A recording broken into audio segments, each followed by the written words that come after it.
A supernova is the largest explosion that takes place in space. It is the violent, spectacular death of a star that briefly outshines an entire galaxy, radiating as much energy as our sun will emit over its entire 10 billion-year lifespan. As of April 2026, astronomers are using the James Webb Space Telescope to peer through the ghostly remains of historical supernovae to understand how they seed the universe with the building blocks of life. The two main ways a star dies. Not all supernovae are the same. They are categorized by how the explosion is triggered. 1. Type Ia supernova, vampire star. This happens in binary star systems, where one star is a white dwarf, the dead core of a sun-like star. The trigger, the white dwarf, steals matter from its companion star. The limit.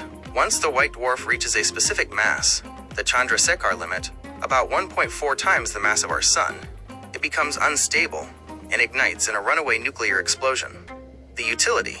Because these always explode with the same brightness, astronomers use them as standard candles to measure the distance to far-off galaxies. 2. Type 2 supernova, the core collapse. This occurs in massive stars, at least 8 to 10 times the mass of our sun. The trigger. The star runs out of fuel and begins fusing iron.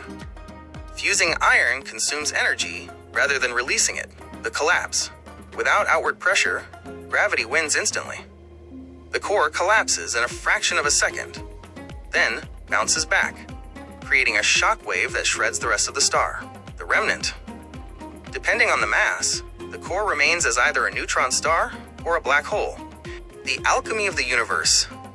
Supernovae are the primary source of heavy elements in the cosmos. Star stuff. During the explosion, temperatures become so extreme that elements like gold, silver, and uranium are forged. Distribution. The explosion flings these elements across the cosmic web. Every atom of iron in your blood and calcium in your bones was once inside a star that exploded as a supernova. Famous supernova remnants. Even after the light fades, the wreckage remains for thousands of years as a supernova remnant, SNR, the Crab Nebula, M1. The result of a supernova seen on Earth in 1054 AD. Cassiopeia A, a favorite target for the Chandra X-ray Observatory, showing a beautiful shell of superheated gas and a tiny neutron star at the center. Connection to your research. Given your focus on Kardashev Type 4 to 7 civilizations and the Virgo supercluster. Cosmic fertilization. In your work on directed panspermia, supernovae are the shovels that distribute the necessary nutrients across a galaxy so that life-bearing planets can form. Navigation. A Type 3 civilization would likely use the shockwaves of supernovae to map the density of the interstellar medium. Reconstruction. For a Type 4 plus civilization, a supernova isn't just a natural disaster. It's a tool for mass-producing heavy elements on a galactic scale. Since you are a content creator producing space-themed videos, have you ever considered a countdown video for Betelgeuse? It is the closest red supergiant to Earth that is due for a supernova, though due in space terms could mean any time between tonight and the next 100,000 years.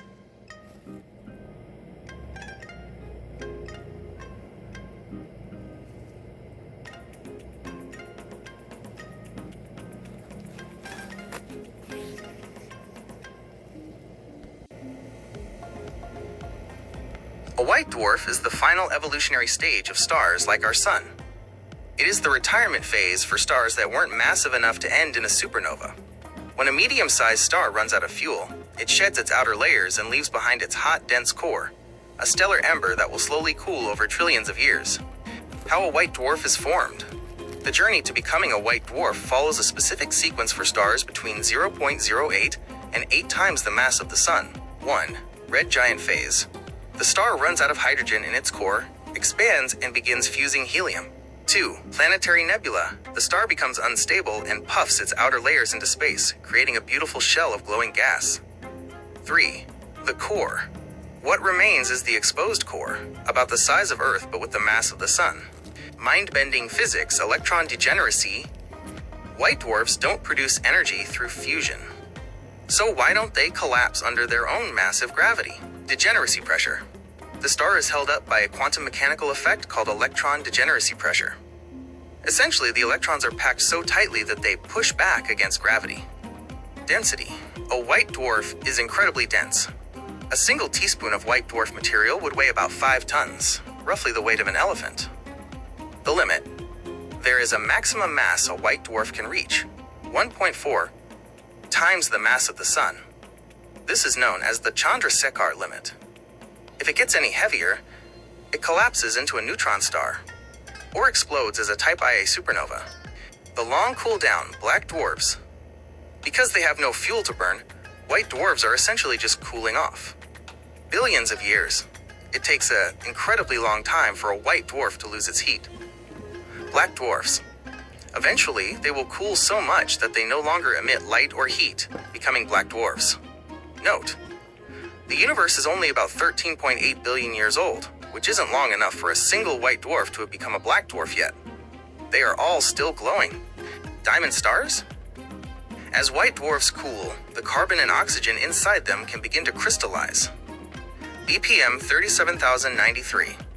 Astronomers have found a white dwarf nicknamed Lucy, after the Beatles song, that has a crystallized carbon core.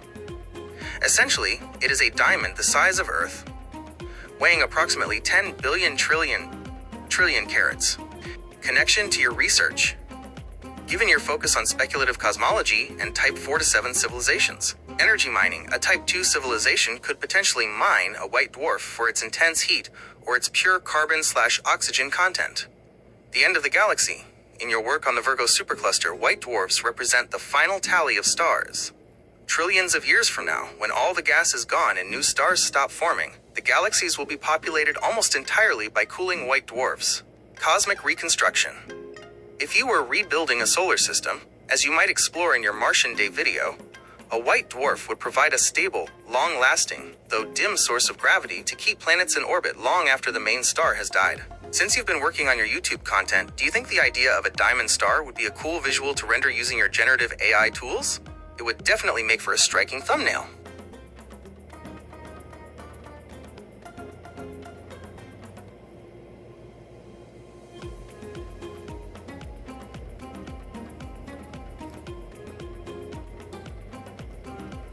A stellar black hole is the final, dark transformation of the most massive stars in the universe.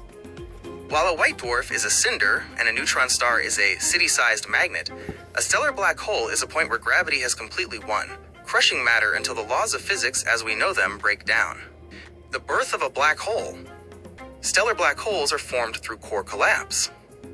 The requirement. Only the most massive stars, those with at least 20 to 25 times the mass of our sun, can become black holes. The event. When such a star runs out of fuel, its core collapses so violently that not even the neutron pressure that creates a neutron star can stop it. The result.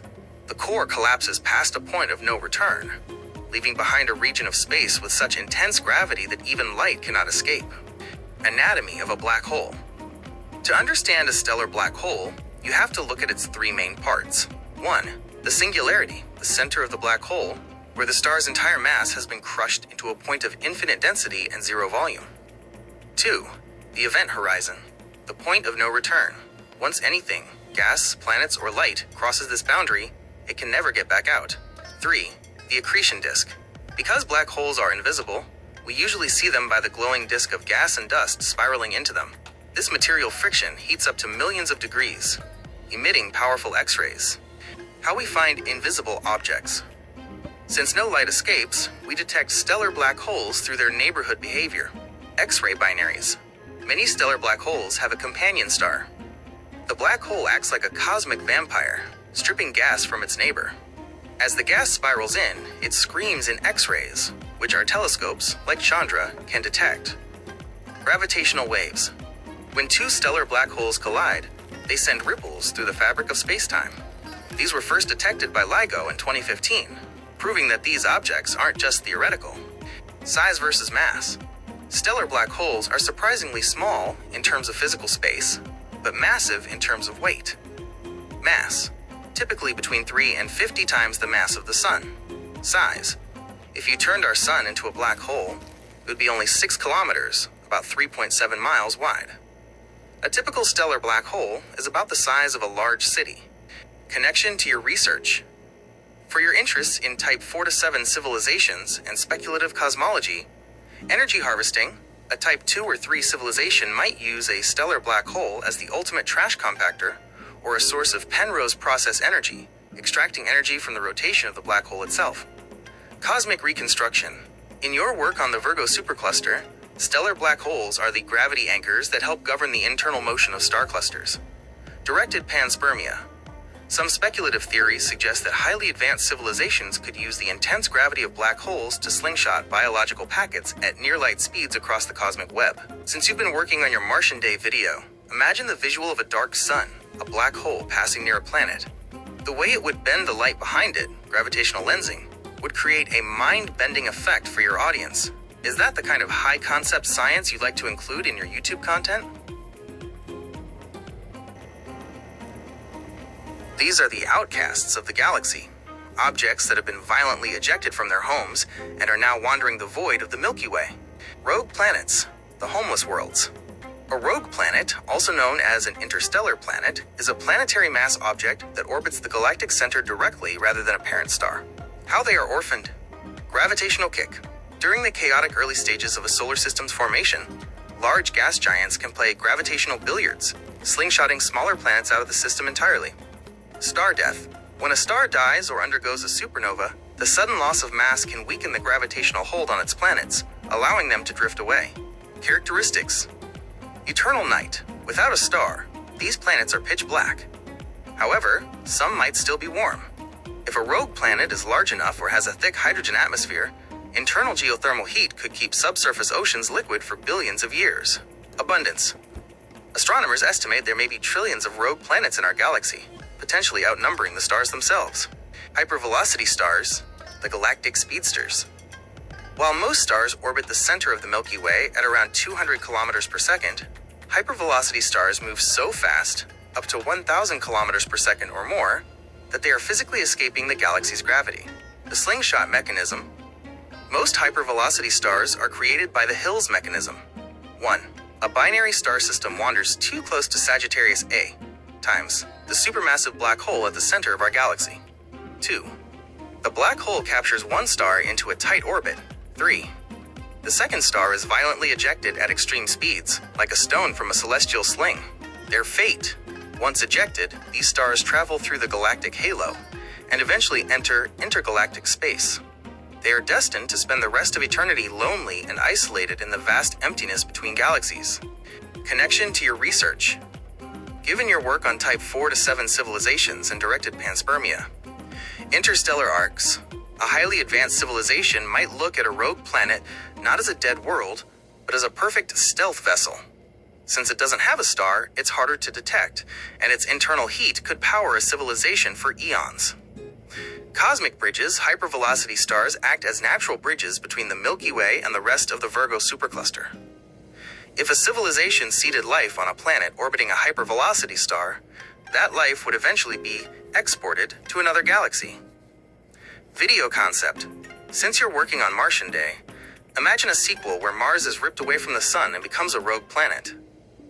The visual of the sun shrinking into a tiny point of light until the sky goes black would be incredibly cinematic. Since rogue planets are nearly impossible to see with normal telescopes, do you think the mystery of what's hiding in the dark makes them a more interesting topic for your YouTube audience than bright, famous stars?